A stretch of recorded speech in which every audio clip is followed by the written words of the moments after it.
السلام علیکم۔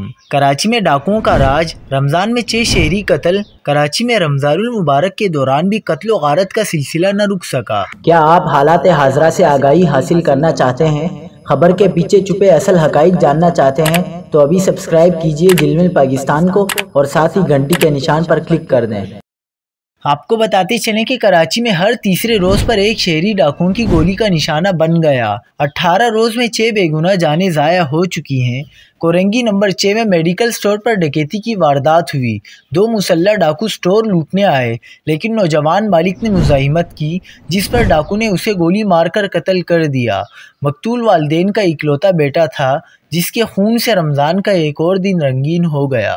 کراچی میں ہر روز نئی کہانی، لیکن انجام ایک ہی۔ کورنگی میں ایک تاجر کو لوٹنے کی کوشش میں اس کے محافظ کو قتل کر دیا گیا تھا۔